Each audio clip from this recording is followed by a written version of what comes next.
अवधूत चिंतन श्री गुरुदेव दत्त. माझ्या सर्व साधक बंधू भगिनींनो, आपण सध्या परमपूज्य श्री दादा कवडे महाराज यांनी लिखित हिरण्ययोग एक अभ्यास हे पुस्तक वाचत आहोत. आज आपण भ्रमराचा दृष्टांत हे बघूया. भ्रमराचा दृष्टांत येथे तर श्री महाराजांनी अगदी स्पष्टच केलेले आहे की अत्यंत चंचल असलेला माझा मनोभ्रमर तुमच्या चरणकमलांच्या दिव्यगंधाने भुलून विसावलेला आणि तेथेच कायमचा लोभावून स्थिरावलेला आहे.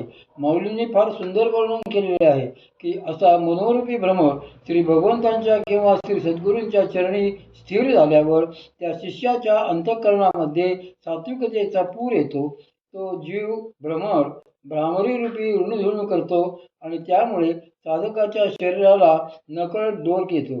सूर्य उगवल्यावर सूर्य विकसिनी कमळ उमलते आणि सूर्यास्ताबरोबरच ते मिटते. अशा कमळावर जेव्हा एखादा भ्रमर स्थिरावतो आणि कमळ मिटल्यावरही त्याला बाहेर निघण्याचे भान उरत नाही, तेव्हा मग तो गुंजारव करीत कमळाच्या आतच अडकून पडतो आणि त्याच्या गुंजारवाच्या कंपनामुळे ती कमलकलिका पाण्यावर आंदोलन लागते, डोलू लागते. शिष्याची स्थितीही अगदी त्या भ्रमराप्रमाणेच होत असते. तो तसाच प्रेमानंदाने डोलतो, सहजानंदाने झुलतो. शिष्याचे असे आनंदात निमग्न होणे हे सद्गुरुकृपेचे देणे गवसेचेच लक्षण असते. श्री संत गुलाबराव महाराजांचे देखील येथे तेच सांगणे आहे. ते पुढे म्हणतात की त्यांनी येथे जो योग सांगितला आहे त्याचे नाव हिरण्य योग असे आहे. त्यांनी हेच विशिष्ट नामाविधान का केले असावे हे आपण काल बघितले आहे.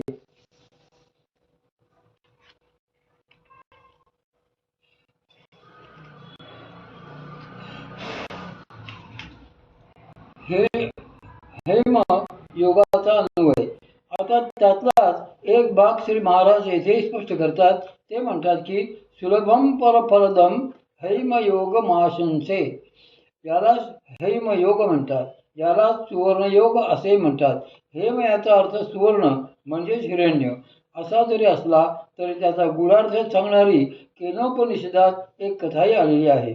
देवतांना परब्रह्माचे ज्ञान कसे झाले याविषयीची ती कथा आहे. परब्रह्म देवतांसमोर यक्षरूपाने प्रगट झाले. त्या यक्षरूपाच्या जिज्ञासेने इंद्र, अग्नी, वायू वगैरे गेले. त्यापैकी इंद्रालाच त्या परब्रह्माचे ज्ञान झाले, कारण तो विचारणेसाठी जाताच यक्षरूप नष्ट होऊन त्याच्या जागी भगवती तिच्या मायेने प्रगट झाली. त्या भगवतीचे जे वर्णन आहे त्यात तिलाच उमा हेमवती असे म्हटले आहे. हेम याचा अर्थ माया असाही होतो, जी त्रिगुणात्मिका माया होऊन या सर्व विश्वप्रपंचाचे निर्माण कार्य करू शकते. प्रपंचाचा अभ्यास त्या परब्रह्माच्या अधिष्ठानावर निर्माण करू शकते. तिलाच हेमवती असे म्हणतात. त्या हेमवतीच्या आश्रयाने स्वप्नांच्या मार्गाने श्री भगवंताची प्राप्ती करून देणारा जो योग आहे त्यालाच हेमयोग असे म्हणतात. माऊलींनी देखील आपल्या 7व्या अध्यायात एक सुंदर ओवी या योगासंबंधी घातलेली आहे. आपण हे आधी लक्षात घ्यायला पाहिजे की या हिरण्य योगाची परंपरा मुळात नाथ संप्रदायाची, दत्त संप्रदायाची आहे. म्हणूनच माऊलींनी वेगवेगळ्या स्वप्नविषयक ओव्यांच्या माध्यमातून ठिकठिकाणी या हिरण्य योगाचा उल्लेख केलेला आहे.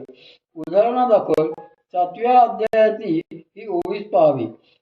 हा आगा स्वप्न लटिके म्हणो ये, परी निद्रावशे बाणले होये, तंत्र आठव काय देत आहे आपणा पेया. खरे आणि खोटे स्वप्न. माऊली म्हणतात की जगत हे स्वप्नवत असते असे म्हणण्याचा प्रघातच आहे. हे जगद्रूप स्वप्न खोटे आहे, व्यर्थ आहे, लटके आहे. पण ते खोटपर्यंत त्या मर्यादा देखील लक्षात घ्यायला हव्यात.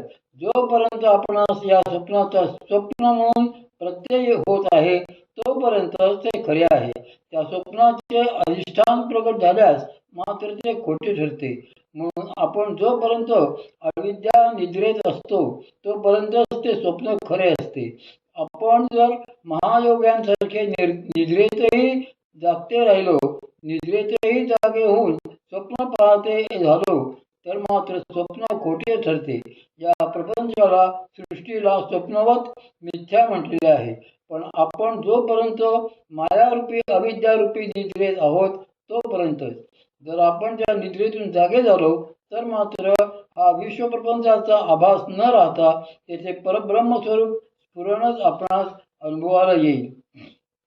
म्हणून बौद्ध तत्वज्ञान जे सांगते की सर्वम शून्यम शून्यम, सर्वम क्षणिकम क्षणिकम, सर्वम दुःखम दुःखम, त्याच्या उलट आमचे संत सांगतात की सर्व ब्रह्मम ब्रह्मम, सर्वम अखंडम अखंडम, सर्वम आनंदम आनंदम.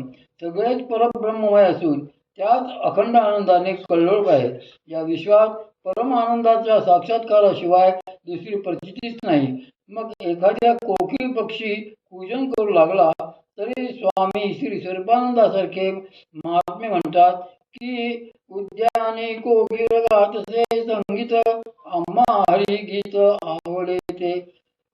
त्यावेळी कोकिळाचे कुंजन देखील आत्म्याचा शब्द, परमात्म्याचा शब्द म्हणून आनंद देणारे असते. प्रपंच पाहण्याची दृष्टीच तेथे बदलते.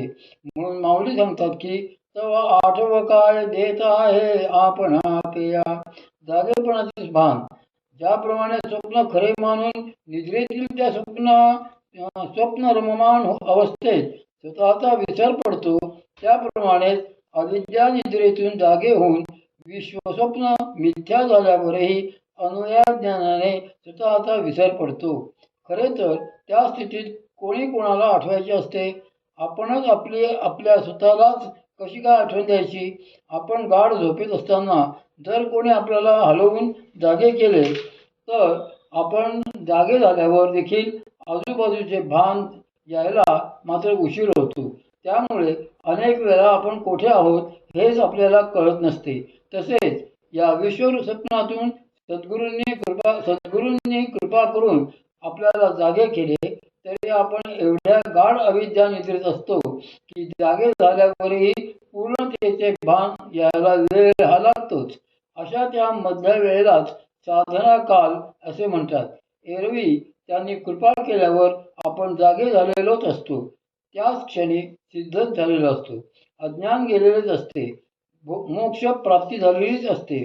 फक्त त्याचे भान यावायला मात्र काही वेळ जावा लागतो. म्हणूनच श्री महाराज ग्रंथाच्या दुसऱ्या मुद्रिकेत सांगतात की म्हणून बाह्य स्तुती योगे करून ओरडतान भेटे भगवान, या लागी आपले अंतःकरण शोधावे आधी. मुद्र संवेगे सत्वात करणी, भावे प्रकटवरला कैवल्यदानी, तोच मध्य संवेगे पाहुणे स्वप्ने तीव्रपणे हृदभवने योगी व्हावे. अंतरंग साधन महत्वाचे. हृदगत परमेश्वरोपास्ती नावाची ही दुसरी मुद्रिका आहे. हिरण्ययोगाचे दुसरे प्रकरण आहे. येथे ते हिरण्ययोगाचे सारच सांगतात.